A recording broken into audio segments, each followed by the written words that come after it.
నమస్తే welcome to మన Telugu TV special story.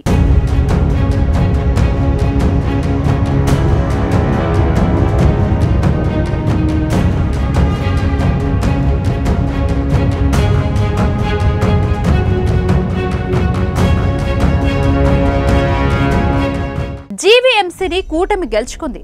Visakha mayor Hari Venkata కుమారిపై అవిశ్వాస తీర్మానం నెగ్గింది. కౌన్సిల్లో మొత్తం 97 మంది సభ్యులు ఉండగా అవిశ్వాస తీర్మానం సమావేశానికి 74 మంది కూటమి సభ్యులు అటెండ్ అయ్యారు. కోరం ఉండటంతో జిల్లా కలెక్టర్ కౌన్సిల్ మీటింగ్ ప్రారంభించారు. తీర్మానానికి అనుకూలంగా 74 మంది ఓటు వేశారు.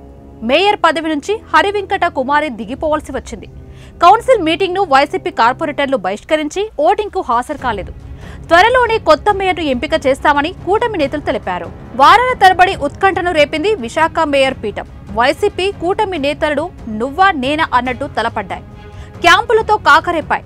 తమ సభ్యులను విదేశాలకు తరలించాయి. సంఖ్యాబలం బోటాబోటీగా ఉండటంతో ఎప్పుడు ఎవరు గోడ దూకుతారో అనే టెన్షన్ అన్ని పార్టీల్లో ఉండింది. తీరా అవిశ్వాస తీర్మానం సమయానికి కూటమి పైచేయి సాధించింది. మరోవైపు వైసీపీ సభ్యులు ఈ సమావేశాన్ని పూర్తిగా బహిష్కరించగా వారు ఓటింగ్ ప్రక్రియకు దూరంగా ఉన్నారు.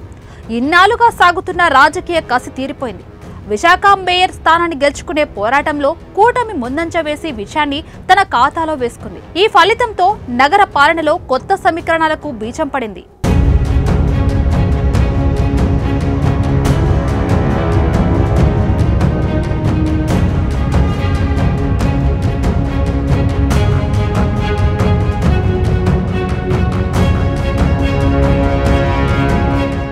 జీవీఎంసీలో మొత్తం 97 మంది సభ్యులు ఉన్నారు. సమావేశానికి ఎక్స్ అఫిషియో సభ్యులతో కలిపి 74 మంది కూటమి సభ్యులు హాజరయ్యారు. సభ్యులంతా అవిశ్వాస తీర్మానానికి మద్దతుగా ఓటు వేయగా కౌన్సిల్ సమావేశాన్ని వైసీపీ కార్పొరేటర్లు బహిష్కరించారు. దీంతో మేయర్ పీఠం కూటమి వశమైంది.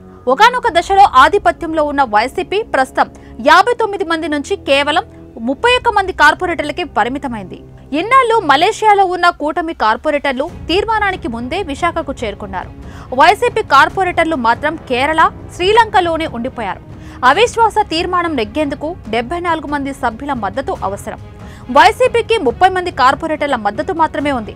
వైసీపీ నుంచి మరో 2 తీసుకొచ్చేందుకు కూటమి ప్రయత్నించింది. విశాఖ మేయర్ పై అవిశ్వాస తీర్మానంపై ఓటింగ్ కు ముందు పొలిటికల్ హీట్ పెరిగింది.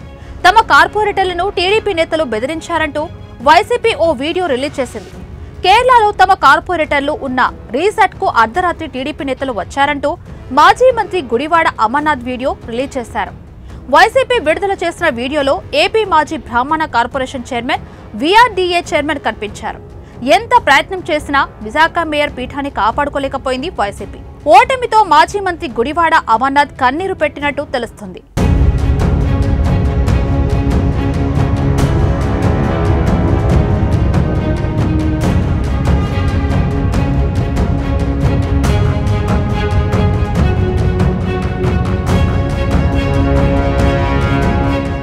ఇవాళ ఉదయం జీవీఎంసీ కౌన్సిల్ సమావేశం ప్రారంభం కాగా హెడ్ కౌంట్ అనంతరం అందరి వద్ద సంతకాలు తీసుకున్నారు. అనంతరం ఓటింగ్ ప్రక్రియ జరిగింది. ఓటింగ్ లో 74 మంది సభ్యుల బలంతో కూటమి విజయం సాధించింది. వైసీపీ మేయర్ వెంకట కుమారిపై ఇచ్చిన అవిశ్వాస తీర్మానాన్ని కూటమి నెగ్గడంతో తెలుగుదేశం, జనసేన, బీజేపీ పార్టీలు సంబరాలు చేసుకుంటున్నాయి.